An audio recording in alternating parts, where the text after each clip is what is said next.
Welcome to Sports Stories to Fall Asleep, a place for calm, in-depth storytelling, where sports stories become soft narratives to ease your mind and help you drift off. This channel is designed to give smooth, thoughtful content about the games we love, across all major sports. Whether you're here as a fan, or just looking for something steady and relaxing to fall asleep to, you're in good company. If you have suggestions for future videos or teams you'd like to hear about, feel free to leave a comment below. Your ideas are always welcome here. Please, if you enjoy the video, don't forget to like and subscribe, especially since this is my very first video. Thank you. Tonight we begin with my favorite team, the Minnesota Timberwolves. This is the story of their 2024 to 2025 NBA season, told slowly, peacefully from start to finish.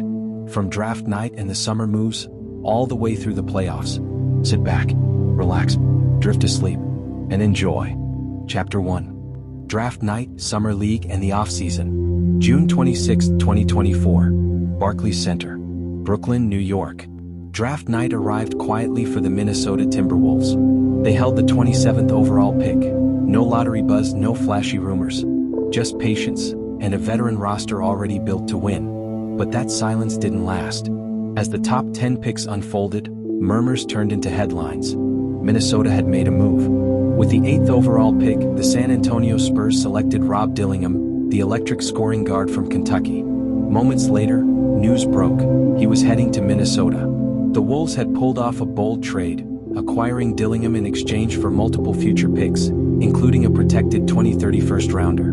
Dillingham was young, just 19 years old. Small, listed at 6'1" and under 170 pounds. But he was fast, fearless, and full of fire. In his lone season at Kentucky, he averaged 15.2 points and 3.9 assists. Despite coming off the bench, he wasn't a traditional point guard. He wasn't a defensive stopper, but he could score. ESPN's Jay Biela said during the broadcast, "Rob Dillingham plays like he knows the rim owes him money. He's twitchy, he's slippery, and he's not afraid of the moment." Minnesota didn't see his size as a limitation. They saw him as a spark, a future microwave scorer to pair with Anthony Edwards for years to come. President of basketball operations Tim Connolly told The Athletic, "We followed Rob for a long time. We love his pace, his creativity, his edge. He's got that thing you can't teach." Later that night, the Wolves used their original pick, number 27 overall, to select Terrence Shannon Jr., a fifth-year senior from Illinois. A 6'6" wing with strength and vertical pop, Shannon had just averaged over 23 points per game in his final college season. His game was built on slashing, transition, and defensive effort. Head coach Chris Finch put it simply, "We want guys who compete. Terrence is built for that." Shannon wasn't a prospect for the distant future. He was 24, NBA ready in body, and mentally prepared to play a role. That was it.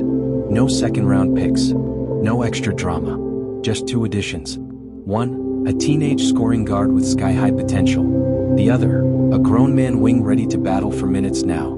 By the time the night ended, the Wolves had done what few expected. They stayed aggressive. They bet on upside, and they changed the shape of their future. After draft night, Minnesota's hopeful attention turned to Las Vegas, the 2024 NBA Summer League, a stage for young players, a testing ground for futures, and a chance to see what could be next. Rob Dillingham's standout performance. The big surprise of Minnesota's Summer League was Rob Dillingham. From the first game to the last, he averaged 13.6 points, 7.6 assists, 4.2 rebounds, plus 1 steal per game, in about 29.8 minutes per game. His passing was game-changing, vision beyond his years. One game recap noted, Dillingham totaled 26 assists over 4 games, including 9 in the second game. Zone coverage. He had a defining moment in a win over the Suns, 23 points, 7 assists, and 7 rebounds, proving he could lead under pressure. While the turnovers were there, critics saw something bigger. Rob Dillingham leaves Summer League as an exciting enigma. The message was loud. Dillingham might justify the trade cost with his playmaking. Terrence Shannon Jr., physical, unyielding. The other first-round pick, Terrence Shannon Jr., looked the part in a different way. 13.3 points per game. In 23.2 minutes per game. He used his strength to battle in the paint, make plays off cuts, and guard bigger wings. One scout observed, "He plays like a guy who knows how to compete. He's tough, vocal, and fearless. Real GM basketball." His stats didn't jump off the page, but his tone did. Other rising stars: Leonard Miller, Josh Minott, and Daishin Nix. 3 key names started trending among fans and local media. Leonard Miller, 2023 second-round pick, averaged 16.0 points and 8.2 rebounds per game. He posted multiple clutch fourth-quarter moments and earned nods as a top summer league riser. Josh Minott showed offensive growth and defensive promise, tallying 15.8 points and 6.8 rebounds per game. Daishin Nix, two-way guard, provided stability with 15.2 points and 6.0 assists per game, a reliable third-string point guard option. Headlines and headlines from Vegas. Media coverage spotlighted Dillingham. Rob Dillingham steals the show with playmaking flair. Terrence Shannon Jr. got praise for his maturity.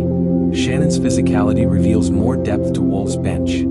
2 words, Wolves, podcast including author John Krasinski later summarized. The season preview took note of Dillingham's highs and lows, Shannon Jr.'s consistency, and the raw allure of prospects like Miller. Coach Chris Finch's message after the summer reflected a steady mindset. We like this group, focused on internal growth. Summer League 2024 didn't produce a champion, but it produced clarity. Rob Dillingham showcased elite playmaking, but his rawness showed. Terrence Shannon Jr. displayed reliable toughness. Leonard Miller and Josh Minott emerged as players worth watching. This was no longer a question of if this bench mattered, it felt like the question was when. Minnesota entered the summer of 2024 with minimal fanfare, but a clear plan: preserve the core, add veteran spacing, and build internal depth. Their off-season moves echoed this. On July 6, 2024, the Wolves re-signed Luka Garza, who had been a reliable center in the previous season. That same day, they added Joe Ingles, a 36-year-old veteran shooter with strong chemistry with Rudy Gobert and Mike Conley dating back to Utah. Ingles came with a reputation as a 41% three-point shooter. Just days later, on July 9th, undrafted forward Jesse Edwards signed a 2-way deal. A 7-footer out of West Virginia, Edwards offered energy, rim protection, and mobility with upside. These moves weren't flashy, but they reflected a team intent on seasoning rather than reinventing. The Timberwolves roster was gearing up for another breakout season with championship aspirations. Fans were excited about the core duo of Cat and Ant. Then the fanbase was shaken to the core. September 27, 2024. On social media, Towns posted simply, ... A momentary silence that echoed his shock. Shams Charania's tweet broke the news. Towns had been traded to the New York Knicks. Internally, he found out 5 minutes earlier, when Timberwolves president Tim Connolly showed up at his house to inform him face-to-face. It was gangster, you gotta give him respect. Towns later said, referring to that moment. John Krasinski of The Athletic, one of the reporters to break the news, wrote that Towns' camp was stunned, and emphasized that the trade was not requested by Cat. He wrote, "One thing to be clear on tonight, Cat did not request this trade. He never has requested a move in 9 years here." At Media Day, players spoke moderately but emotionally. Anthony Edwards said, "Cat's my brother, so that definitely hurt. It's a business, so I just gotta roll with it." Rudy Gobert said, "Not something anyone expected. I have a lot of love and respect for him." Mike Conley said, "From my understanding, they handled it better than probably any organization has done." Fan sentiment mirrored heartbreak and frustration. Reddit users expressing grief over the trade. "I fucking hate it. Cat was the Wolves to me. This trade ruined my night. Basketball aside, Cat's just an awesome human. I wish him the best." I even posted on X, "Same shit as K-Love and KG, horrible franchise leaving stars without any help." On October 2, 2024, the 3-team deal became official. Minnesota said, Karl-Anthony Towns. Draft rights to James Nagy. Minnesota received Julius Randle, Dante DiVincenzo, a 2025 lottery-protected first-round pick, via Detroit. Charlotte received separate players and picks as part of the 3-way mechanics. Kevin Garnett, Wolves legend and former Towns teammate, reacted emotionally on Instagram. "Still can't believe this. On to the next." Patrick Beverley, former Wolves guard, quipped on X, "Told you Randle was getting traded but for Cat? Shish." Media outlets acknowledged the shock. Fans stunned. Was Towns even aware? Were common tags. Meanwhile, analysts celebrated Randle and DiVincenzo as ideal fits: spacing, toughness, playoff seasoning. One of the most touching stories came from John Krasinski via The Athletic. Hours after learning of the trade, and before boarding a plane to New York, Towns personally checked in on Kroksinski's daughter, a big fan who struggled with the news. Kroksinski reflected. Towns knew my daughter was a big fan. When she took the news hard, he came over during halftime and talked to her. Hours later, he was off to New York. It was a gesture that resonated, proving that even in emotional upheaval, Towns didn't forget the human side of his NBA life. Hearing this story and the many memories the fanbase had for Cat, it left a sour taste in our mouths. I myself had to even talk to my therapist, who is a Knicks fan, about how I couldn't shake thinking about Cat like a breakup with a significant other. But we all knew it was a business decision that had to be made. Looking ahead. In early October, Minnesota's identity had shifted. Anthony Edwards still the undisputed leader. Rudy Gobert setting the defensive tone. Naz Reid locked in as bench anchor. Randall and DiVincenzo, versatile veterans now in the mix. Young wings Terrence Shannon Jr. and Leonard Miller, ready to carve minutes. Rob Dillingham, the high upside guard, still under training. Karl-Anthony Towns was gone. Minnesota had traded its all-star center and gained options, flexibility, and renewed youth.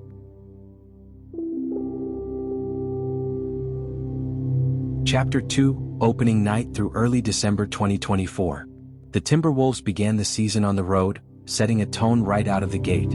October 26, 2024, home opener versus Toronto Raptors.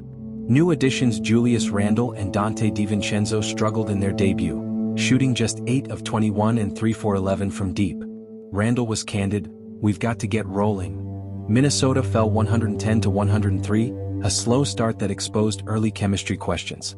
But the expectations were high. In a Northwest Division preview, the Timberwolves were predicted to finish 54 to 28, riding on continuity and the Randle acquisition. Early November, growing pains amid attention. The team hit a rough patch, including losses to Sacramento and Los Angeles. Reuters noted fans and analysts had reason to worry after a 3-game skid highlighted defensive and cohesion issues. Still, national perception shifted in Minnesota's favor. Zone Coverage wrote, "The Wolves are starting to demand national attention," noting the team's playoff run and increasing TV visibility. Media commentary and player reactions. Kevin Pelton, ESPN, graded the Cat trade more favorably by mid-November, citing improvements in shooting and spacing from Randle and DiVincenzo. Analysts acknowledged the trade may have reduced immediate title odds, but improved long-term flexibility and depth. From MinPost, a dozen games in, Wolves and their fans have reason to be concerned. Key critique, too many tight game losses and defensive lapses. Players spoke to the frustration and belief. Anthony Edwards, "We know what we can do, but we gotta finish. That's on me." Rudy Gobert, "We look better than we feel. But we're building."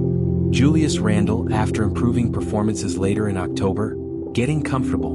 We're learning each other." Notable early games. Losses bleak but learning apparent.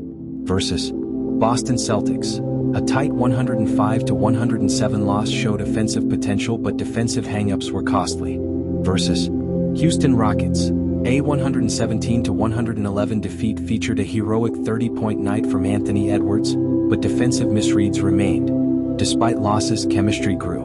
Randle and DiVincenzo improved shooting by mid-November, hitting a combined 40% from 3 by their 5th game. Naz Reid remained a bright spot, his 6th Man of the Year form from last season translating into consistency off the bench. Media themes emerging in November. Coverage shifted from skepticism to cautious optimism. Wolves' early season struggles are growing pains, not collapse. Analysts pointed to Anthony Edwards shouldering more pressure, commenting he's now franchise leader, evolving into Team USA, great defender on ball. Reports highlighted Randle becoming the unexpected glue guy alongside Gobert, offense and veteran presence combining in crunch moments. Fan expectations versus reality. Fans entered the season seeing national respect finally materializing.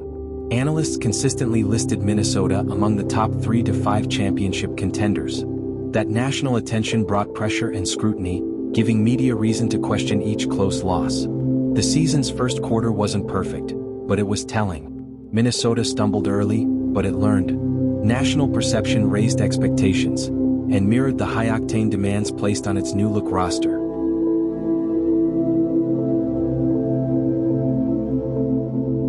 Chapter 3, Gaining Momentum, December 2024 to January 2025. December, depth starts to make waves. As winter arrived, the Wolves slowly turned a tricky start into positive progress. Analysts began noticing the bench's rising impact. Naz Reid, fresh off his 6th Man of the Year award, solidified his role as a key scoring spark off the bench. Averaging 14.2 points and 6 rebounds per game, his efficient shooting and spacing gave Minnesota flexibility. Jaden McDaniels, noted for his elite defense, boosted his scoring output, averaging around 12.2 points and 5.7 rebounds per game. He brought a two-way presence that rounded out the rotation. Terrence Shannon Jr., though in limited minutes, 10.6 mpg, averaged 4.3 points and 1.5 rebounds, generating energy and finishing toughness when he was on the floor. Veteran wing Nickeil Alexander-Walker appeared in all 82 games, bringing 9.4 points, 3.2 rebounds, and 2.7 assists per outing. He became a trusted glue player in both rotation depth and gritty defense. Zone coverage later spotlighted how head coach Chris Finch leaned into this depth, turning rotation pieces into meaningful contributors. January, depth powers wins. By the new year, Minnesota's supporting cast had helped lift them into playoff position.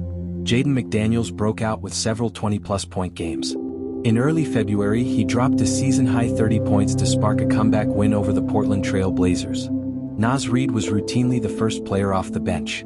His scoring punch and offensive rebounding stepped up when Randall or Gobert needed rest. Nickeil Alexander-Walker and Joe Ingles anchored second-unit ball movement and perimeter defense, especially late in games when spacing and veteran patience mattered. Media coverage reflected the shift. Depth has been a Timberwolves strength throughout the 2024-25 season, wrote a MinPost feature, echoing Coach Finch's mantra of 8 capable starters. Zone coverage agreed. The Wolves' young players must step up amid their rotation shuffle, noting how McDaniels, TSJ, and NW earned more minutes and delivered. Player quotes and rotation trust. Chris Finch mid-season. We've got 8 guys who feel like starters. When your bench plays like that, you win these tight games. Naz Reid after a January scoring burst. I just come in ready. When my number gets called, I want to help us win. Jaden McDaniels on stepping up. I've been ready for my moment. This year, I feel trusted in every matchup. Key wins fueled by depth. Versus Houston, February 6th, Anthony Edwards dropped 41, and Reid added 14 off the bench to seal a comeback win. Versus Portland, February 8th, McDaniels exploded for 30 points and 13 rebounds in a rout, with help from steady fellow reserves. Versus OKC, February 24th, down 25 points, the Wolves stormed back behind Edwards, McDaniels, and critical minutes from Naz, eventually winning in OT. Media narrative shift. What began as speculation over a thin rotation transformed into praise for Minnesota's depth. SI's bold prediction team had Naz Reid winning 6th man again and Towns getting traded. Both came true, and MP shifted to focus on upward curve of McDaniels and TSJ. Dunking with Wolves described a powerful closing lineup of Alexander Walker, Conley, Edwards, McDaniels, and Reid featuring length and versatility to challenge elite teams like OKC. By mid-season, Minnesota had turned its bench into a competitive edge. That unit, Reid, McDaniels, Shannon Jr., and NW, brought light when the stars rested and grit when games tightened. Their growth wasn't a coincidence, it was the difference.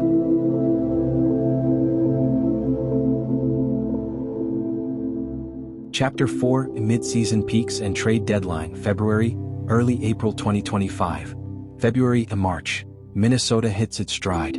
After early season growing pains, Minnesota began to find its rhythm. The starting lineup clicked while the depth, Reid, Jaden McDaniels, TSJ, NW, and Jalen Clark, emerged as genuine playmakers. Anthony Edwards continued his elite surge, multiple 40-point games, an all-star selection, and the visible franchise leader. Julius Randle consistently delivered floor spacing scoring, around 18.7 ppg, and veteran poise alongside Rudy Gobert. Rudy Gobert signed a 3-year, $110 million extension, anchoring a top-tier defense and rebounding effort. Meanwhile, the bench carried real weight. Naz Reid averaged 14.2 points and 6 rebounds off the bench, regularly lifting momentum in key stretches. Jaden McDaniels provided two-way versatility, averaging 12 ppg, and posted a season-high 30-point, 13-rebound game in a stretch run. Terrence Shannon Jr., though in reduced minutes, contributed consistent spark and effort in rotation. Nickeil Alexander-Walker and Dante DiVincenzo blended veteran calm with space creation and defensive consistency. Jaylen Clark, the UCLA alum, quietly earned his stripes. In 40 regular season games he averaged 4.1 ppg, shot 46.7% from floor and a scorching 43.1% from 3, over 13.1 minutes per game. Known for his defense, Clark recorded 0.9 steals per game and showcased flexibility in transitions. Analysts praised him as a defensive disruptor, capable of sparking runs off the bench. Zone coverage labeled him a connector and disruptor, and MinPost highlighted how his energy and 3-and-D potential fit with Chris Finch's rotation depth. Chris Finch reflected mid-season. "We've built a rotation where you don't fear any opponent when our bench plays like this, whether that includes Anthony, Randall, TSJ, or Jaylen Clark." Media coverage shifted from skepticism to wide optimism. MinPost, depth is Minnesota's secret weapon. Reed, McDaniels, TSJ, NAW, and Clark have become the backbone when games tighten. SI analysts upgraded mid-season projections, praising Clark and McDaniels and reaffirming Reed's sixth-man success. Trade deadline, stand pat and missed opportunities. Despite rumors, Minnesota made no trade before the February deadline. Reports said the Wolves almost pulled off a Kevin Durant deal, offering Gobert, DiVincenzo, picks and prospects, but salary rules blocked the move. Analysts rated Minnesota's stand-pat strategy mixed, safe, but missing a true star upgrade at cost of depth and flexibility. John Krasinski's Two Words Wolves podcast highlighted the internal confidence in youth and depth, even amidst high-risk trade conversations. Minnesota settled in its identity, built on star power but lifted by unselfish, connected role players, especially Jaylen Clark, whose emergence mirrored the team's brewing confidence. Chapter 5. The End of the Season and Playoffs, April-May 2025. Clinching the postseason and facing the Lakers. Minnesota closed the regular season at 49-33, finishing 6th in the West, and on April 13 clinched their 4th straight playoff berth with a win over Utah. This made history, the first time the franchise won playoff rounds in consecutive seasons. Their first-round opponent was the 3rd-seeded LA Lakers. On paper it was a challenge, but one Minnesota embraced with hunger. Minnesota vs. Los Angeles Lakers. Game 1, April 19, 2025. Stunner in LA. Minnesota opened the series at Crypto.com Arena. Expectations favored the Lakers, 3rd seed star power. But Game 1 flipped the script. In the first quarter, Luka Doncic exploded for 37 points, single-handedly carrying LA early. Yet by the second quarter the Wolves answered. They unleashed 21 made three-pointers, including Naz Reid hitting all 6 of his attempts from deep, tallying 23 points. Jaden McDaniels added 25 points and 9 rebounds, while Anthony Edwards flirted with a triple-double, 22 points, 9 rebounds, 8 assists. The 117-95 win was a statement. Lowe's calling it a dominant, physical Lakers demolition, calling out LA's lack of effort and strategic missteps. NBA icon Magic Johnson slammed coach J.J. Redick, calling it one of the worst playoff performances in franchise history. Anthony Edwards said, "It takes time for our group to gel, but once we did, we showed what depth and chemistry can do." Game 2, April 22, 2025. Lakers bounced back, loss 1-1 series. Luka responded with a stronger performance, and the Lakers leveled the series at 1-1. Minnesota's tight rotations didn't mesh as well. Turnovers stacked up and spacing was less crisp, but the series remained wide open. Game 3, April 25, 2025. McDaniels and depth spark push, Wolves 2-1. Back at Target Center, Minnesota leaned on Jaden McDaniels again. He erupted for a playoff career-high 30 points, shutting down key Lakers moments. Edwards poured in 29 points, 8 rebounds and 8 assists. The Wolves grabbed control with controlled aggression and elite two-way play, taking a 2-1 lead in the series, most viewed as the turning point. Game 5, May 1, 2025. Gobert's historic night, series clinched. Rudy Gobert delivered the moment fans had dreamed of, 27 points and 24 rebounds, becoming only the second Timberwolf to record a 20-20 playoff game, matching Kevin Garnett. Minnesota clinched the series 4-1. That win marked the first time the Wolves had won playoff rounds in consecutive seasons, and stunned analysts who'd pegged the Lakers' depth as the edge. The league was shocked, but Wolves fans knew we had something special with this team. Second round, versus Golden State Warriors. Game 1, May 7, 2025. Cold start, Warriors 1-0. Minnesota's momentum stalled. With Stephen Curry out, Jimmy Butler and Buddy Hield carried the Warriors in a surprise win. Minnesota shot just 5 for 29 from deep, a critical flaw. Anthony Edwards scored 23 and grabbed 14 boards, but the deficit was too big. When Steph is out, there's no room for error. Butler on Minnesota's mistakes. Minnesota is still learning how to win playoff road games. Turn 0 search 1, turn 0 search 3. Game 2, Minnesota at Golden State, May 9, 2025. Result: Wolves win 117-93, series tied 1-1. Back-to-back without Curry, Golden State couldn't adapt. Minnesota stormed ahead early, opening with a 29-15 first quarter, rattling off 13 straight points. Julius Randle, 24 points, 11 AST, 7 reb, anchored the offense. Jaden McDaniels delivered ferocious defense, 16 points plus multiple blocks, limiting Butler to just 17 points. Coverage praised Minnesota's urgency. Wolves felt the urgency and responded. This tied the series and shifted momentum back home. Game 3, Golden State at Minnesota, May 11, 2025. Result: Wolves win 102-97, Minnesota leads 2-1. The tone was different at Target Center in Game 3. The Warriors lurked in front late, up 5 in the fourth quarter. Then Anthony Edwards delivered a dagger baseline 3 with 1:19 left, tipping the scales. He finished with 36 points. Julius Randle posted a rare triple-double, 24 points, 12 AST, 10 reb. They threw different coverages at us all series long. I just try to read the game the best I can. Randle after his triple-double heroics. The win gave Minnesota their first March home clutch win, and a 2-1 lead. Game 4, Golden State at Minnesota, May 13, 2025. Result: Wolves win 117-110, Minnesota leads 3-1. Down by a few at halftime, Minnesota needed a corrective third quarter. Anthony Edwards nailed a buzzer-beater 3 to even the game heading into half. The third quarter exploded as they opened scoring distance. Edwards erupted for 30 points, Randle scored 31, and Minnesota dominated down the stretch. Coach Finch said, "That shot made it pretty much an even game, and if we came out with purpose in the second half, I knew we'd be okay." Minnesota had its series-clinching opportunity at home. Game 5, Minnesota at Golden State, May 15, 2025. Result: Wolves win 121-110, Minnesota wins series 4-1. The clincher came at Chase Center. Julius Randle led all scorers with 29 points on 13 for 18 shooting, also adding 8 rebounds and 5 assists. Anthony Edwards delivered 22 points and a playoff career-high 12 assists. Minnesota overcame Golden State's second-chance points deficit and won with consistent depth and clutch execution. Brandon Podziemski, a rookie starter for the Warriors, had 28 points, but it wasn't enough. Draymond Green, when asked if age played a role, "We're getting older, but I intend to come back next season." His frustration mirrored the Warriors' aging core. Conference Finals, Minnesota vs. Oklahoma City Thunder. Game 1 and 2, Thunder take control, 0-2. Oklahoma City's MVP Shai Gilgeous-Alexander and supporting cast seized early control.